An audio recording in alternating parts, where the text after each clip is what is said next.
So once again, settle your posture so that you can meditate with a straight back, so that your body is stable.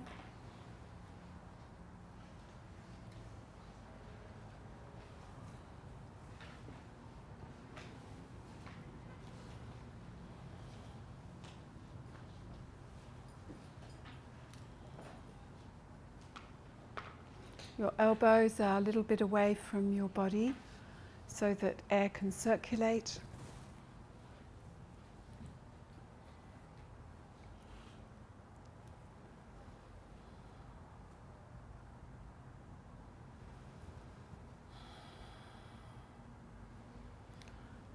You release the tension from the muscles, particularly around your face and shoulders.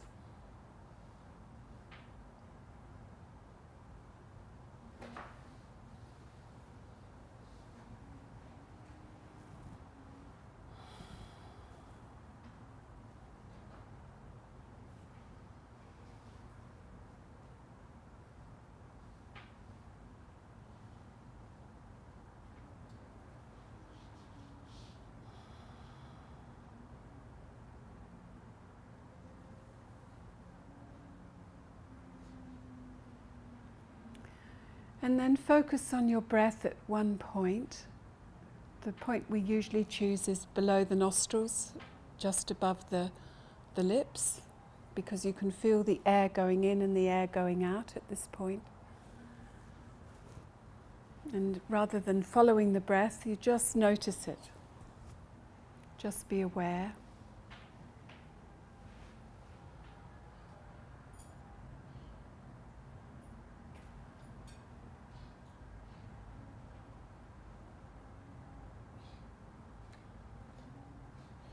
And this helps us bring our focus to the present moment.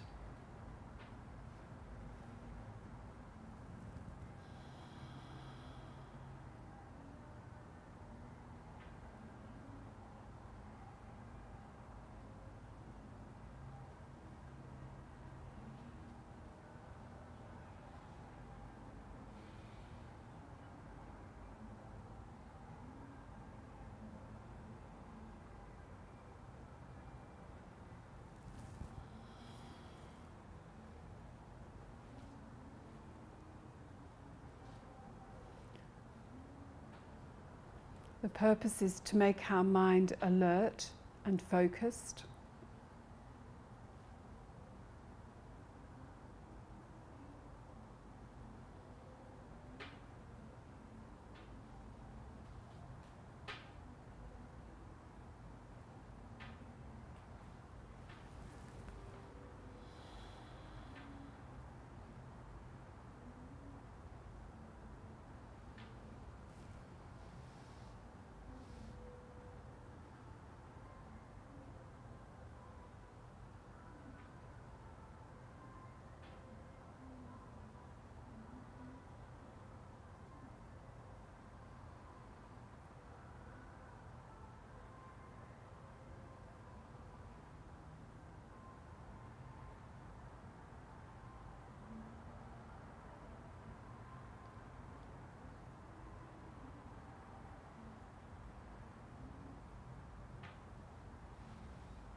And so now our mind is a little bit more still and settled. We can contemplate. And in this meditation, we're contemplating impermanence.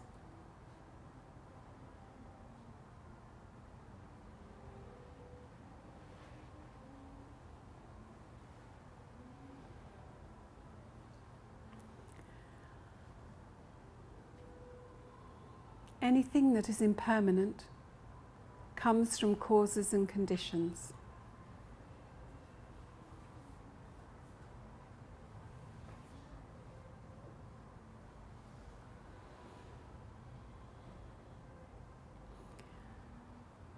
So whatever that thing is, it's only going to last as long as the causes and conditions are present.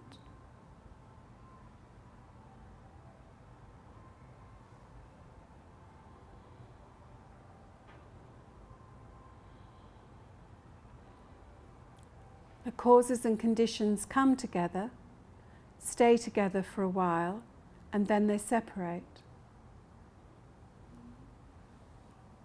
They won't always stay together, and hence things are impermanent.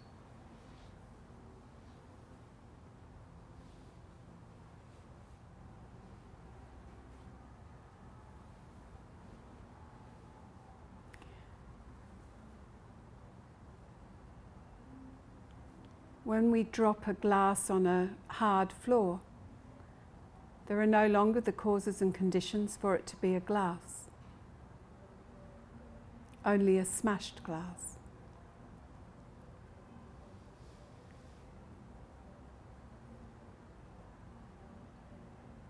The beautiful vase of flowers that we have in our house only lasts a certain time, and then they fade. Then they become quite polluted. The water becomes ghastly and the flower is really not pleasant.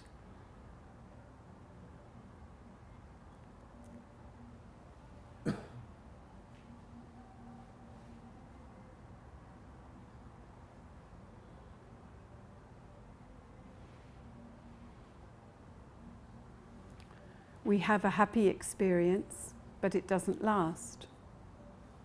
We enjoy it, but it passes.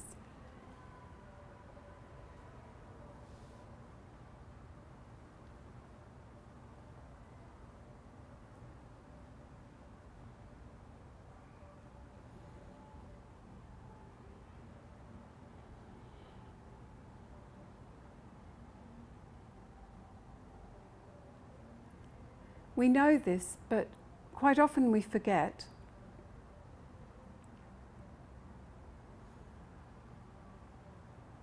It's obvious the moment we think about it.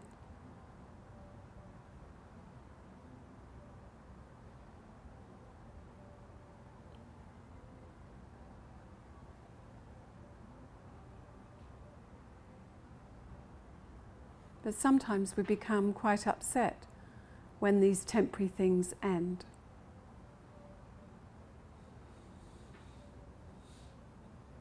Like we forgot that that's how they were.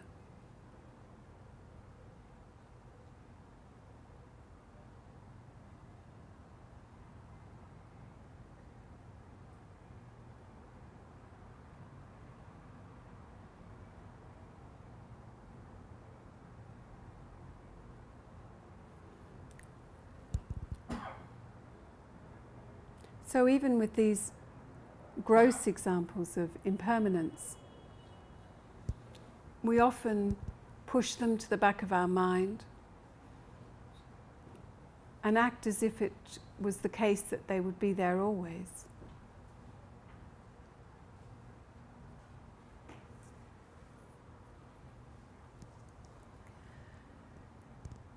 Subtle impermanence is not something we can see with our eyes.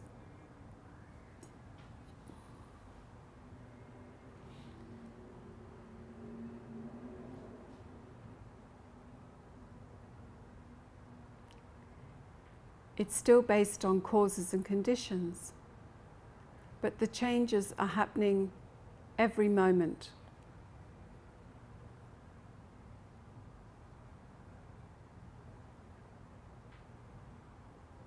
I'm sitting on a hard plastic chair.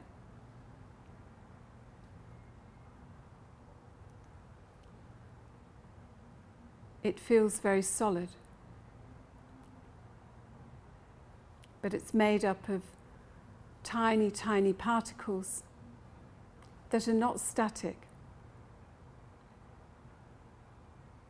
At the molecular level, it's dynamic, moving.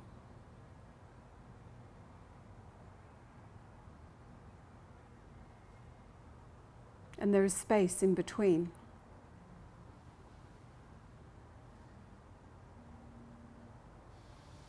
This chair is changing moment by moment, even though I can't see it.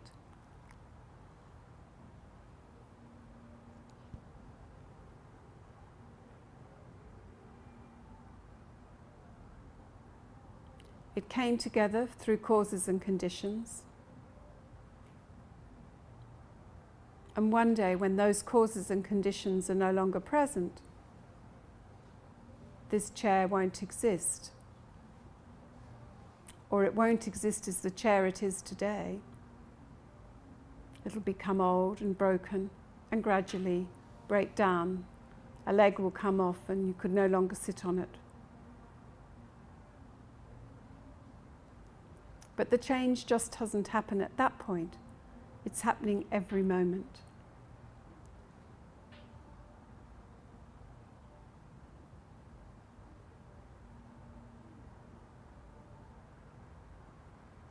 From the moment the chair was made, it became closer to its end.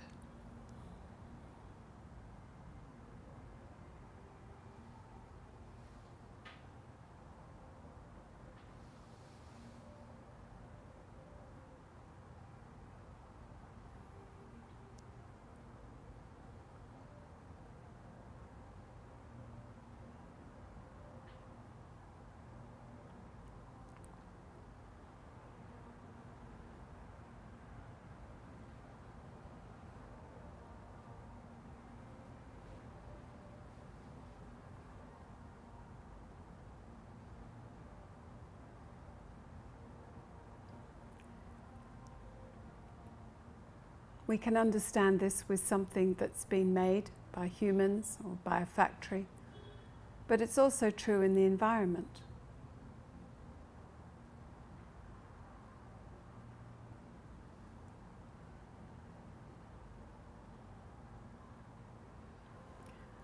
We can witness gross impermanence when things change very quickly,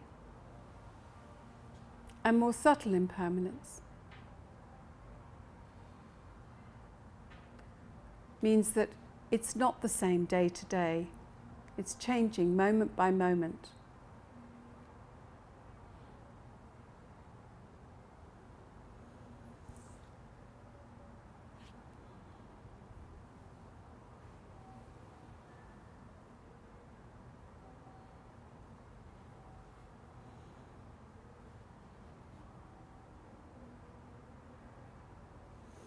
Every day, about 50 billion cells in our body are replaced.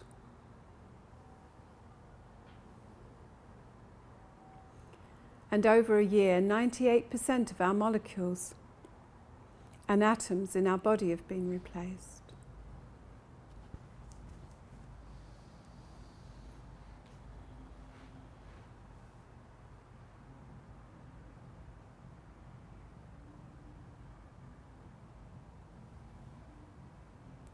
So whilst we know that our body changes and gets older, when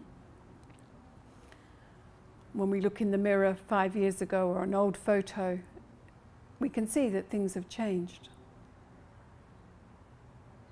But they're changing moment by moment.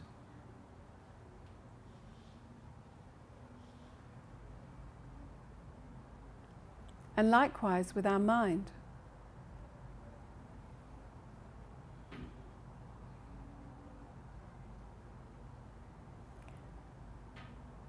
When you do the breath meditation or you watch your mind in meditation, you know how quickly thoughts come and go, sensations come and go, feelings come and go. It really doesn't stay still for very much of the time before we learn to meditate and calm our mind a little bit more.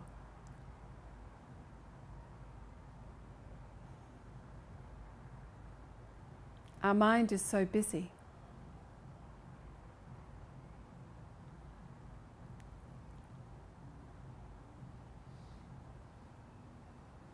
And our focus changes moment by moment.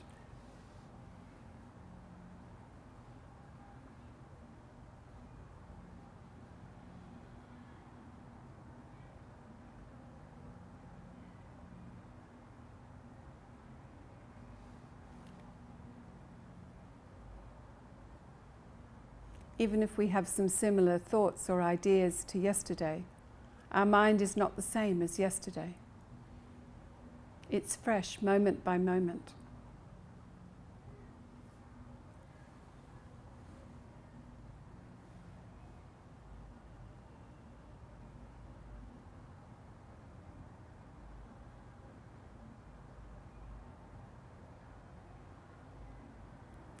So where does this lead?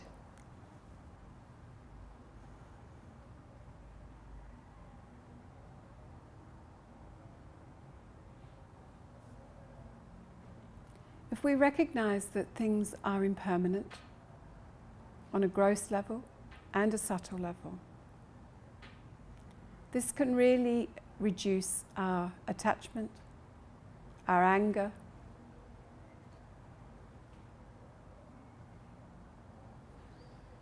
all the negative emotions that come up because we grasp at things, we want things to be the same.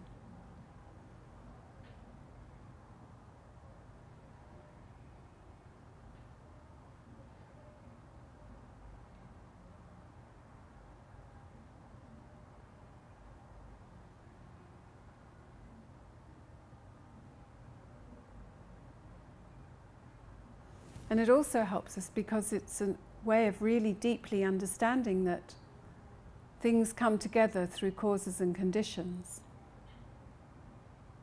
And they change through causes and conditions. And they end through causes and conditions. So they're not self-existent, inherently existent.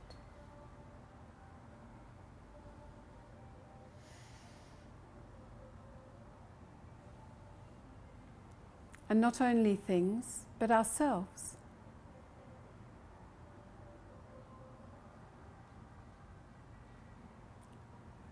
We have arrived here at this point with our body and mind due to causes and conditions that are always changing.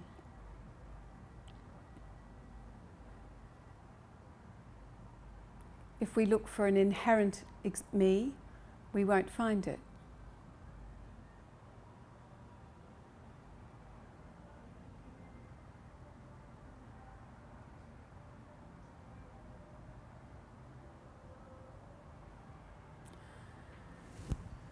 So rest in the understanding of impermanence, both gross and subtle. Just for a few minutes till you have the experience deeper within you of this impermanent nature.